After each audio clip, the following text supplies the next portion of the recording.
최근에 발표된 그 Journal of the American Heart Association, 그러니까 미국 심장의학 협회죠. 연구 결과가 있는데요. 오랜 기간 동안 조사를 했습니다.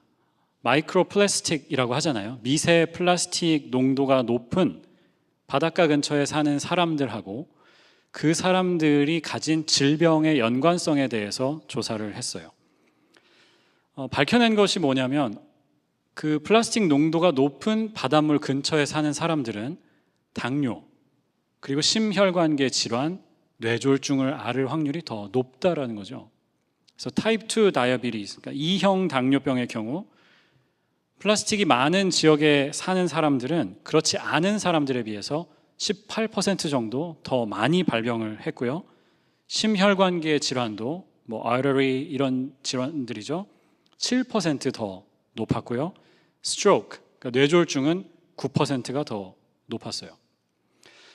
궁금증이 생겼습니다. 과연 어떤 바닷가가 안전하지 않은 바다일까?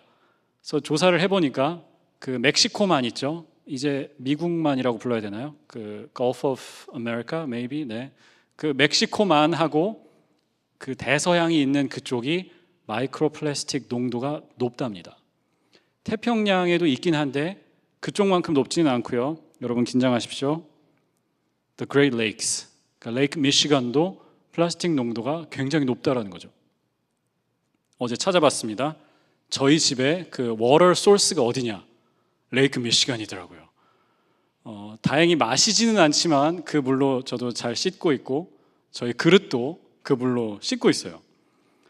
이 연구가 결론을 내기를 심장 건강을 좌우하는 중요한 요인 중에 하나가 어디에 사느냐라는 거죠.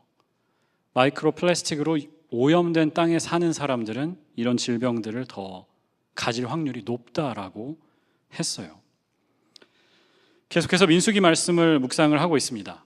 이스라엘은 이제 광야 생활의 끝에 왔어요. 요단강 동편을 정복했고요. 강 건너에 가나안 땅이 이제 보이는 겁니다. 가보신 분들 아시겠지만 또 아직 못 가보셨지만 앞으로 한 번은 가보겠죠. 전쟁도 끝나고 평화가 찾아오면 우리 같이 가기로 한번 꿈을 꾸기로 하고요. 저는 예전에 한번 가봤는데 그 요단강이 강 폭이 넓지 않아요. 그래서 한쪽에 서면 다른 쪽이 그냥 이렇게 보여요. 정말 이렇게 손을 흔들면 보일 정도로 가까운 아주 작은 강이거든요. 지금 이스라엘 백성들은 강 동편에 와서 가나안 땅이 정말 보이는 겁니다. 아, 저기구나. 하나님이 약속하신 젖과 꿀이 흐르는 그 땅이 여기구나. 보이는 거예요. 민수기 마지막 부분 저희가 왔는데요. 35장을 읽었고 36장에 가면 끝납니다.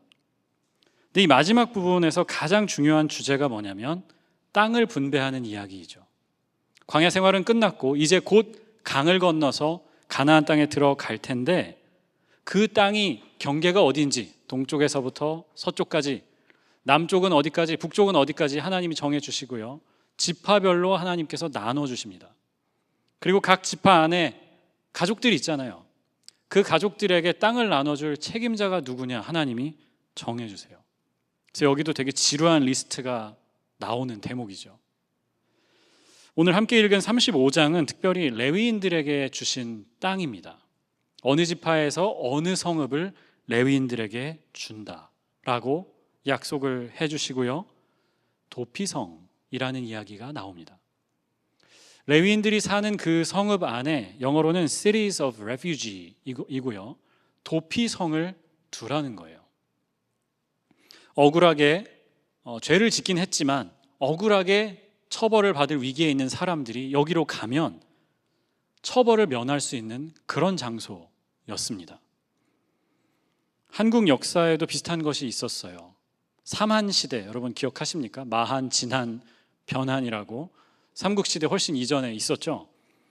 그 삼한시대에 소도라는 게 있었어요. 시험에 나왔습니다. 소도가 있었어요.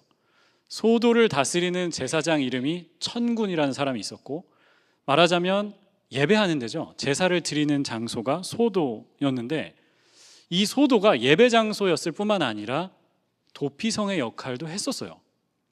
사람을 죽였거나 어떤 잘못을 했는데 도망쳐서 여기에 들어가면 사는 거예요. 무슨 죄를 저질렀든지 거기에 들어가면 일종의 보호구역 역할을 하는 거죠. 그 안에서는 체포할 수도 없었고 죽일 수도 없는 그런 상황이 된 겁니다. 우리가 지금 생각할 때는 뭔가 여기 성도 있고 그 벽도 있고 문도 있고 이럴 거라고 생각을 하지만 분명히 이 시대의 그 청동기 시대인가 그래요. 이 시대에는 그냥 금줄을 둘러 놓는 겁니다. 자, 여기 넘어오지 마세요.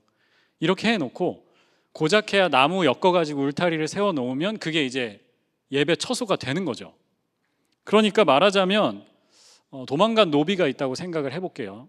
추노꾼들이 막 쫓아왔어요. 이 노비가 점프를 해서 그 소도 안으로 들어가잖아요. 그러면 이게 보이는 거예요. 정말 저기 앉아 있어요. 그런데 함부로 들어가서 그 사람을 체포하지 못하는 거죠. 오늘 22절과 23절은 말씀합니다. 아무런 원한이 없는 사람이 일부러 한 것이 아니고 숨어 있다가 노리고 한 것이 아니고 잘못 보고서 굴린 돌이 사람에게 맞아서 죽게 되었으면, 그를 해칠 의사가 없었던 경우에는 도피성으로 갈 수 있다는 거죠. 일부러 계획을 가지고 죽인 것 말고 사람이 죽긴 했는데 조금 억울하고 사고 때문에 우발적으로 죽은 사람들, 그런 사람일 경우에는 도피성으로 피할 수 있다라는 겁니다. 미국 법에서 살인죄에 대한 규정도 똑같아요. 영어로 이제 murder라고 하면 보통은 1급 살인이죠. first degree murder. 이거가 있고, 그 다음에 우리 한국말에도 과실치사라는 말이 있습니다. 나한테 과실이 있긴 했는데 죽인 것은 아니고 죽게 내버려 뒀다라는 거죠. 예를 들면 운전하다가 사고가 났는데 상대방 운전자가 죽는 경우가 있어요. 음식점을 하다가 음식을 먹었는데 손님이 며칠 있다가 죽었어요. 내가 죽이려고 하는 의도가 있었던 게 아니라 어떤 상황에 의해서 그 사람이 죽은 겁니다. 그런 경우, 이것은 murder라고 하지 않고 manslaughter라고 하죠. 그러니까 과실치사, second degree, third degree manslaughter라고 해요. 자, 그러니까요, 다시 한번 정리를 하면 내가 살인할 계획을 품고 계획을 세워가지고 내가 이 연장을 들고 저 사람이 다니는 어디에서 만나가지고 딱 죽여야지, 이렇게 한 게 아니고 억울하게 나무를 하다가 도끼 날이 날아갔어요. 근데 그 날을 맞고 누가 죽었어요. 그런 경우, 이런 경우에는 도피성에 와서 보호받을 수 있었다라는 겁니다. 자, 여기까지는 이해하기가 어렵지 않습니다. 자, 사람의 목숨이 가장 중요한 것이고, 그래서 목숨을 빼앗은 경우에는 죽어야죠. 벌을 받아야죠. 하지만 하나님의 공의는 의도적으로 사람을 죽인 것과 사고로 사람이 죽게 한 것을 분리한다라는 겁니다. 여기까지는 이해할 수 있어요. 여기서부터 반전이 있습니다. 33절에 이렇게 말씀합니다. 우리 다 같이 한번 읽어볼까요? 33절. 너희가 사는 땅을 더럽히지 말아라. 피가 땅에 떨어지면 땅이 더러워진다. 피가 떨어진 땅은 피를 흘리게 한 그 살해자의 피가 아니고서는 깨끗하게 되지 않는다. 이게 어렵게 써 있지만 이런 얘기죠. 피를 흘리면, 누군가 죽으면 그 사람만 죽고 끝나는 게 아니라는 겁니다. 그 사람이 죽었기 때문에 그 땅 전체가 오염된다라는 거예요. 마치 미세 플라스틱으로 오염된 물이 근처에 사는 사람들에게 좋지 않은 영향을 미치는 것처럼, 한 사람의 죽음은, 그 사람의 피는 땅을 오염시킨다라는 거예요. 바꿔 말하면 모두에게 위험이 될 수 있다라는 겁니다. 그래서 마틴 루터 킹 주니어 목사는 이런 유명한 말을 하죠. Injustice anywhere is a threat to justice everywhere. 어느 한 곳에 일어나는 불의는 모든 곳에서 정의의 위협이 된다라고 이야기했어요. 또 한 가지가 있는데, 자, 여기서부터 쉽지 않습니다. 자, 그래서 만약에 땅이 오염이 되면 어떻게 해야 합니까? 오염된 땅을 어떻게 정화할 수 있어요? 그 사람을 죽인 그 사람을 데려다가 죽여야 됩니다. 그 사람의 피로 그 땅이 다시 정결하게 됩니다. 오늘 이 말씀을 자세히 읽어보면요, 친족 이야기가 나왔어요. 가족 이야기. 피해자의 가족들이 나서서 자기 가족 구성원을 죽인 그 사람을 나서서 보복을 하라고 했거든요. 죽이라고. 그 피로써 땅을 정케하라고 하셨거든요. 복수를 명령하시는 게 아니고 더럽게 된 이 땅을 정결하게 할 의무가 피해자 가족들에게 있다라는 거예요. 그래서 그 사람을 죽여서, 범인을 죽여서 원한이나 악감정 때문이 아니라 정의를 세우는 방법으로, 다시 그 땅을 정화하는 방법으로 해야 한다라는 겁니다. 34절에 하나님께서 이렇게 분명하게 말씀하십니다. 너희가 사는 땅, 곧 내가 머물러 있는 이 땅을 더럽히지 말아라. 나 주가 이스라엘 자손과 더불어 함께 머물고 있다. 거룩하신 하나님, 구별되신 그 하나님에 맞게 그분이 계시는 땅이 되도록 이런 일들이 생기지 않게 하고, 만약에 살인이 나면 그 범인을 반드시 잡아서 그 사람의 피로 땅을 정하게 해야 한다라는 겁니다. 이 본문의 컨텍스트가 보이실 거라고 생각합니다. 땅을 정결하게 하기 위해서 살인자는 반드시 처벌해야 합니다. 그러나 의도적 살인이 아니고 과실치사가 있어요. 사고로 사람이 죽은 경우가 있어요. 그 사람은 피해자의 가족들이 보복할 수 없다라는 거예요. 그리고 그 보복을 피해서 도피성으로 오라는 겁니다. 왜 레위인들의 성읍에 이 도피성을 두셨을까요? 레위인들이 그 사람들을 보호해 주라는 의무가 있다라는 말씀이었을 겁니다. 대제사장이 죽으면 그 사람들도 자기 죄를 면하고 고향으로 돌아갈 수 있었어요. 2006년도에 독일에서 월드컵이 열렸습니다. 결승전에 프랑스하고 이탈리아가 붙었죠. 프랑스라는 팀을 잠시 생각해 볼 필요가 있어요. 1998년도에 두 번 월드컵 전이죠. 98년도에는 프랑스였고 2002년도에는 우리가 잘 아는 그 나라였고요. 2006년도에 이제 독일에서 열렸는데 98년도에 프랑스가 자기네 나라에서 그 열린 월드컵에서 우승을 합니다. 사상 처음으로 우승을 해요. 그리고 나서 2002년 한국에 와서 어떻게 합니까? 예선 탈락합니다.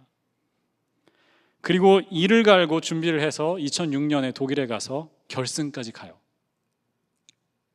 이탈리아하고 연장전까지 치열하게 하고서 승부차기해서 집니다. 준우승에 머물러요. 그런데 이 월드컵 결승전에서 프랑스의 준우승 혹은 이탈리아의 우승보다 더 중요한 사건이 있었어요. 지네딘 지단이라고 하는 선수 혹시 여러분 아시나요? 이분이 이탈리아 선수 하나를 박치기를 해서 퇴장당하고 경기가 끝났어요. 축구 선수는 머리를 어떻게 써야 하나요? 공을 헤딩을 할 때 써야 돼요. 그런데 지단은 이날 머리로 그 마테라치라고 하는 이 이탈리아 선수의 가슴팍을 들이받고 퇴장을 당했어요. 나중에 알고 보니까 왜 지단이 그랬는가 여러 가지 이야기가 있는데, 마테라치가 수비수인데 그날 경기 내내 지단을 따라다니면서 지단에게 욕을 했대요. 욕을 하다가 마지막에는 가족들을 끄집어내서 욕을 했다라는 거예요. 너의 여동생이 너의 어머니가 이러면서 욕을 했다라는 거죠. 그래서 지단이 참다가 경기가 끝나기 직전에 연장전 후반 거의 다 끝나서 박치기를 하고 퇴장을 당합니다. 저는 축구팬의 한 사람으로서 축구 역사상 가장 위대한 축구 선수가 누구냐라고 물으면 지단이라고 대답합니다. 이견이 있겠죠. 메시도 있고 호날두도 있고 하지만 저는 지단이 최고라고 생각해요. 아직도 그 헤어스타일도 따라해보고 그런 마음도 있었어요. 근데 지단이요, 이 경기 이전에 은퇴하겠다고 선언을 했었어요. 이게 내가 프랑스 국가대표로 뛰는 마지막 경기다. 그런데 그 경기를 하면서 제가 실시간으로 보고 있었거든요. 아마 새벽에 했나 늦은 밤에 했나 했던 것 같아요. 그런데 1대1로 비기다가 마지막에 갑자기 삐비비비빅 하면서 심판이 달려가는데 보니까 한 명이 쓰러져 있고 리플레이가 나오는데 이 장면이 리플레이로 5번이 나오더라고요. 박치기 하고 쓰러지고 그 다음에 또 박치기 하고, 그러니까 계속 이 장면을 보여주는 거예요. 전 너무나 화가 났어요. 내가 사랑하는 지단의 은퇴 경기를 이렇게 망쳐버린 마테라치라는 선수에게 너무나 화가 났어요. 제가 그래서 한동안 이 마테라치를, 이 인간을 계속 지켜봤습니다. 내가 너의 그 끝이 어떻게 되는지 끝까지 보겠다. 어떻게 선수 생활을 마감하는지 끝까지 보겠다. 햄스트링이 뭐 끊어지든지 하여튼 뭐 어떻게 되든지 자동차 사고가 나든지 이런 것을 상상하면서 이 사람을 계속 팔로우했어요. 진짜 나쁘잖아요. 축구 선수가 실력으로 축구를 해야지. 입축구라고 하죠. 입으로 축구를 하는 것도 모자라서 가족들 이거 하는 거 진짜 선 넘지 않았습니까? 여러분, 마테라치가 어떻게 되었는지 아십니까? 그 이후로 더 잘 나갔어요. 인터밀란이라는 팀에서 10년을 뛰었는데 5년을 더 뛰면서 이 마지막 5년이 마테라치의 황금기였어요. 2009년도 10년도에는 인터밀란이 그 세리에 A라고 이탈리아 축구 리그죠, 우승을 하고요. 코파 이탈리아라는 그 컵 대회에서도 우승을 하고요. 유럽 챔피언스 리그에서도 우승을 합니다. 트래블이라고 하잖아요. 그랜드 슬램을 그 해에 하는 거예요. 마테라치가 그 UEFA 챔피언스 리그에서 우승을 하고 우승컵을 들고서 막 웃는데 저는 부글부글, 이게 말이 되나? 너무 불공평하다. 피해자인 지단은 퇴장당하고 은퇴 경기를 저렇게 날렸는데 마테라치는요, 부상도 안 당해요. 건강하게 꼬박꼬박 경기에 나와서 끝까지 잘 뛰다가 멋지게 은퇴하더라고요. 언페어하다 라는 생각을 했습니다. 로드 레이지라고 하잖아요. 한국에서는 그냥 보복 운전이라고 하죠. 한문철 변호사님 여러분 가끔 보시나요? 보복 운전 겪어보신 적 있으신가요? 해본 적 있으세요? 없기를 바라고요. 그렇죠? 제가 온 남부에서는 이 픽업 트럭들이 많아요. 근데 이 픽업 트럭들이 정말 운전을 자기 멋대로 해요. 제가 알아본 결과 다행히 우리 교인들 중에는 픽업 트럭을 운전하는 분이 안 계십니다. 조사를 해봤어요. 혹여나 나중에 픽업 트럭을 사시는 분들 저를 꼭 한번 태워주시기를 바라고요. 제가 한 번은 집 근처에서 그 4-way 스탑 사인 있죠. 그러니까 사거리인데 네 방향 다 무조건 정차했다가 가야 되는 그 스탑 사인에 왔어요. 제가 분명히 먼저 왔습니다. I promise. 제가 분명히 먼저 왔어요. 제가 먼저 섰고 그리고 출발을 했는데 저는 이제 직진을 했고 제 왼쪽에서 픽업 트럭이 나와서 좌회전을 하는 거예요. 저랑 같은 방향으로 가는 거죠. 근데 제가 먼저 출발을 했습니다. 그 인터섹션 안에 들어갔어요. 그 4-way 스탑에서는 먼저 들어온 차가 어쨌든 우선이에요. 가야 돼요. 근데 제가 가는데 이 픽업 트럭이 뿌앙 하더니 제 앞으로 확 끼어들어서 딱 가는 거예요. 제가 이런 말을 설교에서 하면 안 되지만 하여튼 이 땡땡 봐라 이렇게 하고 그래 하면서 쫓아갔어요. 그런데 자기가 그렇게 해놓고서도 저한테 브레이크 체크를 하는 거예요. 섰다가 갔다가 제가 왼쪽으로 가려고 하면 왼쪽을 막고 오른쪽으로 가려고 하면 오른쪽을 막고 브레이크를 밟고 하는 거예요. 제가 그 순간에 그 배트맨 영화에 나온 배트모빌이라고 여러분 아시나요? 내 차가 그 배트모빌이었으면 좋겠다라는 생각이 들더라고요. 왜냐? 미사일을 발사하고 싶었어요. 가능하다면 이 픽업 트럭에 미사일을 발사해서 격침시키고 싶었어요. 카르마라고 하죠. 업보라는 말이잖아요. 원래 불교 용어입니다. 까르마라는 말이에요. 우리 어르신들이 그런 말을 하잖아요. 내 업보 때문에 내가 이런 벌을 받는다. 내가 예전에 잘못한 것들이 쌓여서 지금 이런 벌을 받는다라는 뜻이죠. 재미난 사실이 있는데요. 하나님을 믿지 않는 사람도 혹은 종교가 없는 사람들도 이 까르마는 잊기를 원해요. 내가 그 픽업 트럭에 미사일을 쏘지 못하지만 우주의 기운이 나서서 나를 대신해서 정의를 세워주기를 원하는 거죠. 카르마가 워킹하기를 바라는 거예요. 자, 여기서부터 오늘 설교의 가장 불편한 대목입니다. 우리 이 말씀, 도피성이라는 말씀, 그리고 카르마를 어떻게 이해해야 할까? 성경은요, 하나님의 공의로운 심판에 대해서 말씀합니다. 영어로 보면 revenge라고 하지 않고 avenge라고 합니다. The Lord rise up and avenge me라고 하죠. 여호와여 일어나셔서 나를 위해서, 한국어 성경은 보수해 주십시오. revenge가 아니에요. 보복해달라는 말이 아니라 하나님의 공의로 의인을 높이시고 악인들을 심판해달라는 말입니다. 그런데 예수님은 어떻게 하셨느냐? 살인 때문에 무고한 피가 흘려서 더럽혀진 그 땅에 오셔서 자기 피를 흘려서 땅을 깨끗하게 해주셨어요. 실수로 혹은 사고로 사람을 죽게 한 그 사람들에게 예수님은 피난처가 되어주시고요, 그것을 넘어서 의도적으로, 계획적으로 사람을 죽인 그들에게도 예수님은 피난처가 되어주십니다.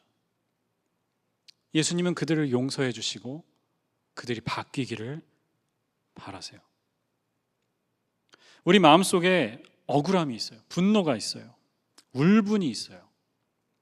그리고 그 감정들 때문에 이 결과로 누군가를 미워하고 저 사람이 없어졌으면 좋겠다 라고 생각하는 그 모든 것들을 예수님 기준에서는 다 살인이잖아요. 그런데 주님은 그런 마음을 품은 우리를 용서해 주시고요, 우리의 마음뿐만 아니라 이 땅 전체를 깨끗하게 해주셨습니다. 예수님을 따르는 사람들로서 우리가 해야 하는 것이 무엇인가? 땅을 깨끗하게 하는 사람으로 살아야 합니다. 우리의 피를 흘려서, 사실은 범인의 피로 깨끗하게 해야 하는데 누군가의 분노와 원한 때문에, 복수 때문에 피가 흘려진 것인데 우리가 피를 흘려서 정화해야 합니다. 지난 주일에 노스웨스턴 대학교 졸업식이 있었어요. 저는 되게 가고 싶었는데 주일 예배 시간이랑 겹쳐서 못 갔습니다. 네, 가고 싶었던 이유가 또 있는데, 미국은 이런 이제 큰 대학들 같은 경우에 졸업식 연사를 초대하잖아요. 그래서 commencement speech라고 해서 누가 왔는지 여러분 아시나요? 스티브 카렐이라는 유명한 코미디언이 왔어요. 누군지 아시죠? 오피스에 보면, 그 옛날 드라마에 보면 그 되게 못된 그 보스 있죠? 그 사람이 스티브 카렐이고 오피스 전체를 만든 사람이 이 스티브 카렐이에요. 유명한 사람입니다. 이분이 와서 그 커맨스먼트 스피치를 했어요. 제가 그 시니어들한테 표를 구했어요. 그런데 예배 시간과 겹쳐서 못 갔습니다. 근데 무슨 얘기를 했나 찾아봤더니 친절에 관한 이야기를 했더라고요. 이런 이야기를 합니다. Return your shopping cart in the parking lot. Someone's gotta do it. Why not you? Also, return a stray cart that you didn't even use. 주차장에 버려져 있는 여러분이 사용하지 않은 그 쇼핑 카트도 제자리에 갖다 놓으라는 거죠. And remember to wash your hands because some gross person probably touched the cart before you. 어떤 더러운 사람이 그 카트를 거기다 내버려 두고 간 거니까 카트를 제자리에 돌려놓고 난 다음에는 손을 꼭 씻으라고 얘기를 했어요. 저는 간단한 이야기잖아요. 사실 우리가 이 쇼핑 카트 버려진 것들을 너무 많이 보죠. 주차장에 차를 타려고 보면 너무 많이 버려져 있어요. 오늘 말씀이 요구하는 것, 그리고 예수님께서 요구하시는 것들은 굉장히 어렵게 느껴져요. 우리가 평화를 만드는 사람이 어떻게 될 수 있을까? 내가 어떻게 피를 흘려서 이 땅을 정하게 할 수 있을까? 어려운 이야기인데요, 사실은 간단한 이야기입니다. 친절이 없는 이 세상에 친절을 베푸는 것, 그게 평화를 만드는 사람들로 사는 한 방법입니다. 우리를 억울하게 하는 그 사람들을 꼭 용서하는 것, 하나님께서 우리가 성장해서 그것도 하게 하실 줄 믿습니다. 그런데 지금 우리가 할 수 있는 것, 서로에게 친절한 거예요. 우리 자연에게 친절한 겁니다. 우리가 만나는 잘 알지 못하는 그 사람들에게 먼저 인사하고 그 사람들의 잘못을 덮어주는 것, 이거예요. 사랑하는 여러분, 하나님은 우리를 평화를 만드는, 화평케 하는 사람들로 불러주셨습니다. 이 세상을 둘러보면요, 분노가 가득한 세상이에요. 모두가 다 화가 나 있어요. 억울한 게 많은 세상이에요. 평화와 친절을 만드는 사람들로 사시기를 예수님의 이름으로 축복합니다. 기도하겠습니다.